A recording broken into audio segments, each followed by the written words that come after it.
everyone. I'm Steve, here again with Leah Allen. Leah is a personal trainer in Fernley at the Fitness for 10 and also Fallon at the Fitness for 10 there. So go over if you're in the area and say hi to her. If you want to get a hold of me, you can get me at stevemain.com, ask questions, comments, whatever. So welcome, Leah. Thank you. So we had a question on the channel from Mintcoin, Mintcoin1, I think that's what it was. He's 71 years old and would like to know about free weight movements and some techniques and so on. Is that good? So let's just have a little conversation about free weights and people who are 71, give or take 10 years. Agreed. So what do you think? My first immediate answer is yes. Absolutely. There, of course, is the side note. You should speak with a certified personal trainer. If there's any injuries, health issues, situations that need to be discussed, all of that is considered. But the answer is absolutely. You should have that incorporated 100%. Yeah, and you can do dumbbell squats. You can do overhead presses where that's more of a multiple joint movement because you're using your legs and your hips and everything to press that up. And it's not a lot of weight, but you're getting a multiple joint movement and it's helping your flexibility and so on. I agree with that. What are some of the things or exercises you give to people like Mintcoin? I'm glad to hear you say that. Body weight, resistance, and free weights. And Mintcoin, I know you brought up specifically the free weights. I don't want you to underestimate body weight exercises and resistance there. I utilize a Smith machine at our gym, if you're familiar with it. If not, please make a comment. Like Steve said, we tend to follow up with this with some videos for you too. But I utilize that unit. It is a barbell that locks into place. I can have and watch and assess an individual do body weight squats, an inversion on a push-up, and also a slight pull-up, all utilizing their own body weight, but now multiple joint movements, as you're saying. And these are huge compound movements that we want to grow into. That could be your chest press. That could be your squat, like you're saying, the barbell squat or dumbbell squat, and also a pull-up for the back. So these are quite imperative too. And it shows me a lot when I'm getting ready to train or coach a person of where their body is. I see a lot of shoulder injuries, hip injuries, knee injuries, no knees. So all of that being said, I would need that baseline with the individual so I know what I'm working with and what red flags I need to be looking for too. So the Smith machine is one option that I utilize to kind of start and assess. And you can grow from there quite a bit and then add that additional weight factor. Yeah, there's a lot of exercises you can do on a Smith machine, whether you're putting weight on it or not. Yes. And you said push-ups or pull-ups. If you can't do a pull-up, get on a chair, stand on it and push yourself up and let yourself down. Yes. There's ways that you can do this. You can do bands to assist you in helping you get up or so on. So we just did those are those are all good movements. Great movements. Just used a band on a chest dip to support the knees and to stabilize the person, but more freeform.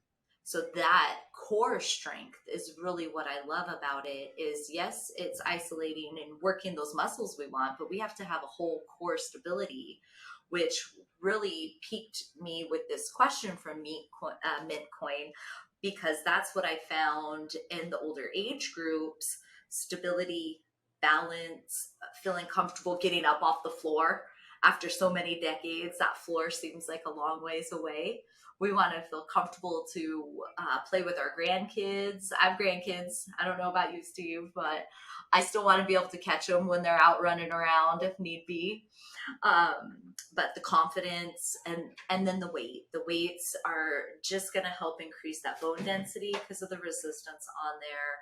Of course, confidence, bigger muscles, stronger muscles, right? Maybe not bigger, but denser muscles going to help us burn the body fat, increase our metabolism and that resting rate, so we're more efficient. So I just thought this was such a great question, and that's why I said yes right out of the gate. Yeah, and we want to remind anyone who's 71 or around there that you want to keep your core strong. Lightweight, straight leg deadlifts, not locked out, but straight leg deadlifts or deadlifts. And don't go all the way down at first if it's a new exercise for you. Ab work, keep that core strong, and also very, very important, not only for 71-year-olds, but something that's neglected by probably most people in their exercise program, that's flexibility. How many people do you see stretching after they exercise? Well, guess what? Everyone should do it. And you know what? I neglect it a lot too. But it's one of the 3 major components of fitness is flexibility. So, mint coin, make sure you're stretching. Best time to stretch is after you've moved your muscles, after a walk, after you've exercised, after you've lifted weights, when that muscle is warmed up. Warm taffy stretches, cold taffy breaks. So make sure you're warmed up, and after your work, that will help prevent soreness also. And your flexibility, you want to stay flexible. That will help your balance. If you're 71 and you're flexible and through your hips and your waist and all that, that's going to help your balance big time. Absolutely. Balance, your core stability, strength, and the list just goes on and on. The mental health. There's a gentleman that I love to quote. His name is John Medina. He has a book called Brain Rules, and he is a scientist, which I love. So his responses are objective to the studies, which is great. And he, as we know these quotes too, or these stats, decreased Alzheimer's symptoms, dementia.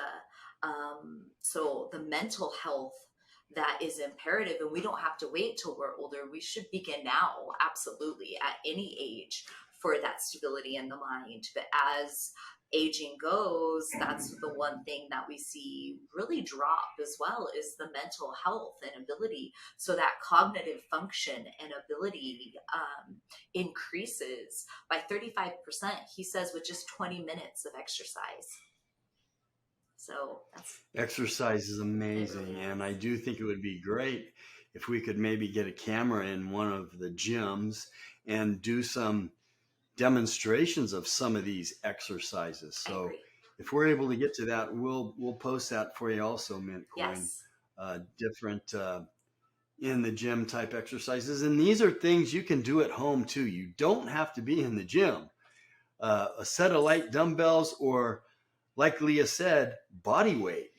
You can do wall push-ups. If you can't do push-ups, do a wall push-up. Bring your hands in here, do them like this. Now I'm working my triceps. Yeah. So you can do body weight squats. You can do this stuff at home. Up and down on a step, one leg at a time, up and down on a step, turn over the other leg. So that'd be great. Maybe if we can get some demonstration here. Oh, that's a great idea. One of these videos. Yeah. Well, anything you want to add to that, Leah? I like your thinking. Like Steve said, please leave comments so we know how to fuel these and to answer your questions. And definitely we'll be working on those videos. I'll do one with the Smith machine, but body weight, as we discussed, and then also some free weights. Absolutely. That'd be great. We'll look forward to that, and we'll get that posted as soon as you can get them done. Great. So that's Leah Allen. She is a personal trainer at Fernley Fitness for 10 and also Fallon Fitness for 10. They're fairly close. In northern Nevada, east of Reno, Carson, both of those small towns, but they're nice clubs. So thanks for being with us, Leah. Thank you.